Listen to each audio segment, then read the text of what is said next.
Hi, goes the family. Welcome back to Larry's Anything Goes. Hope you guys having a great and exceptional day.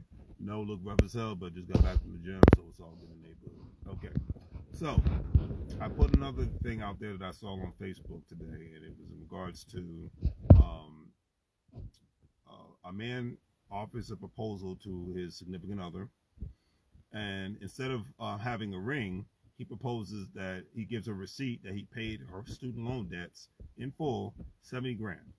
Now, 70 grand, usually most wedding rings don't cost $70,000. So I'm gonna start off with that. Especially most regular working people don't pay 70 grand for a wedding ring. Now, the fact that, once again, I always say we live in a day and age where a lot of men are not feeling having a family, not darn sure not even feeling being in a monogamous relationship, let alone getting married. Okay, so let's just put that into perspective right there. A lot of people are not feeling that, as far as marriage and things of that nature.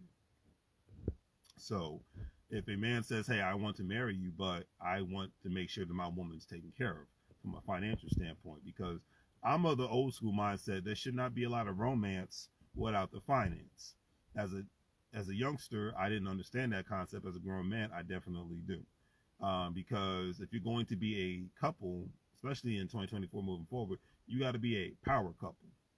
Okay, that's just what it is. And if a man should invest in his woman outside of more than just taking her out on dates and making her feel good and warm and fuzzy inside. He should be investing in her like she's an asset, and like, because he's an asset as well. So how do you invest in an asset? You put time, work, energy, and money into an asset. So that's what the man should be doing with his soon-to-be wife.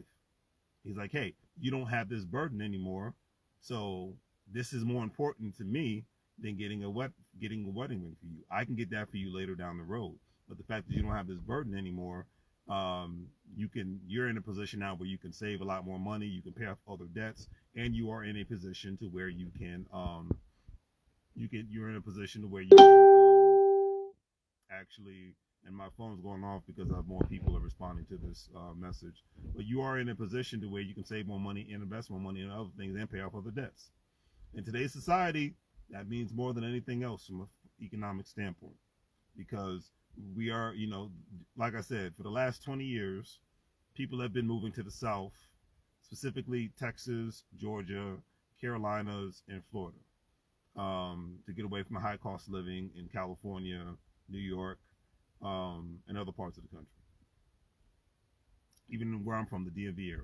Okay, so people have done a great thing, smart thing of doing that. But if you go to any city that is in the South, specific major city in the South, all the major cities in Texas, from San Antonio, well, San Antonio not yet, but Austin, Houston, Dallas, those specific cities now are considered to be overpriced. I say it all the time. Nashville, Tennessee, Memphis, Tennessee is on its way. Atlanta, Georgia, Miami's overly priced. A lot of people move to what is it? A lot of people move to Phoenix, Arizona. Phoenix is overpriced now. Las Vegas has become overpriced. Denver, Colorado has become overpriced. Salt Lake City has become overpriced. So, to be a working power couple today, if you're not a celebrity, if you're not rich, I'm just talking about regular, everyday working people. If you're a regular, everyday working person, finances should be at the forefront of the conversation as much as your belief in God, whether you do or don't, that's your business. Whether in regards to monogamy, staying together, things of that nature, all these things need to be at the forefront, family, of the conversation before you walk down that aisle. Because a lot of times people, from a financial standpoint, a lot of times people aren't even breaking up or getting divorced because they can't afford to live on their own anymore. They would end up either living in a crappy place, or they would end up homeless. There's a lot of videos out there of people who are homeless because they broke up. I'm reading a book. It's called Black Boy. And this young black boy back in the 40s and 50s, his parents broke up. And because his parents broke up, they had to move to a efficiency apartment in a crappy part of town. And the mother had to work. She had the two children. So the older boy, even though they were both in elementary school, had to watch each other and whatnot, and look out for each other, things of that nature, because father left, so that income left. And during that time, especially back then, Women didn't have the access to good paying jobs like they do in today's society. So that's what I'm saying. These things matter. Okay, no romance without the finance. And doesn't mean that money should be everything. No, but money needs to be at the forefront of the conversation, as much as you being faithful to one another, as much as you loving one another, and having a plan for one another.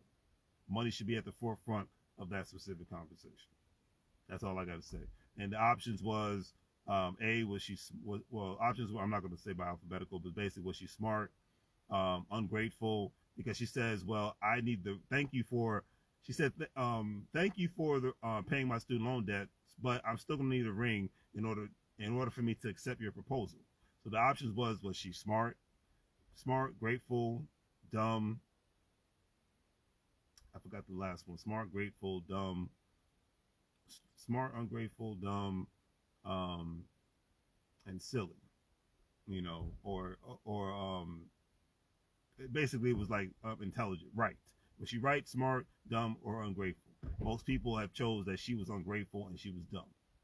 And I have to agree with that. It's just like, hey, you can get a wedding band later, but if you're going to start a life with somebody, that wedding ring, it's not like it's going to stop anybody from hitting on you, especially in today's world. Nobody, a lot of people don't have the morals like, that, like, quote unquote, they had back in the day with my parents and whatnot, to respect somebody being a married man or a married woman. A lot of people's like, whatever. Most people will jump in the sack with whomever. So it is what it is. So give me your perspective on that one. Do the great thiefy things. Like, share, and subscribe. Have a great day. And as I always say, make money moves, or you're going to live, bro, like a fool. Take care.